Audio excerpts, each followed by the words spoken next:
Now, a Local 4 Defenders report that points to a conversation every parent needs to have with their teen as they head for their first job. A 17-year-old girl with special needs started her first job at a Jimmy John's in Sterling Heights. She says she was sexually assaulted by a coworker. We bring in Defender Sean Lay with new testimony from the manager of the store, who says she and the owners of the store knew one of their employees was a convicted sex offender. Sean.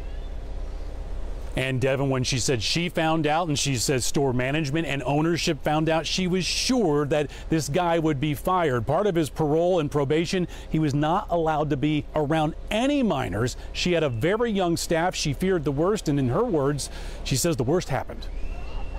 You swear or affirm the testimony you're about to give is the truth, the whole truth, and nothing but the truth, so help you God.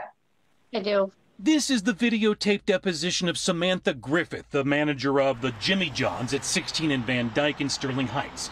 Jimmy John's and parent company Turner Incorporated are the focus of a lawsuit filed by the family of a 17-year-old with special needs who says she was sexually assaulted by a coworker named Jerry Brown Pegues inside the store. Griffith says at the start of the pandemic, they needed delivery drivers, and she hired Pegues. The voice you hear is the alleged victim's attorney, Ben Johnson. Did you at all ask him whether he's ever been convicted of any crimes, but especially a felony?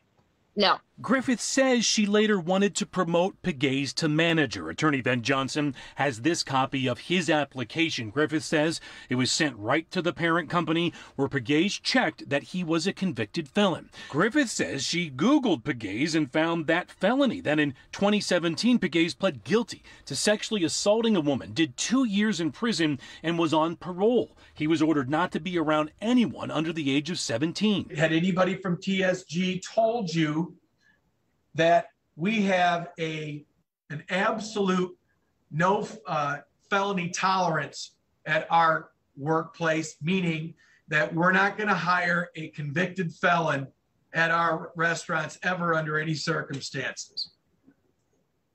No. It's Griffith's testimony that she alerted the parent company that 2 teen employees complained that Pegues was making sexual comments to them at the shop. She wanted Pegues gone. Because I felt as Jerry was a ticking time bomb at that point. Pegues was not fired. A month and a half later, the 17-year-old girl was hired, excited for her first job.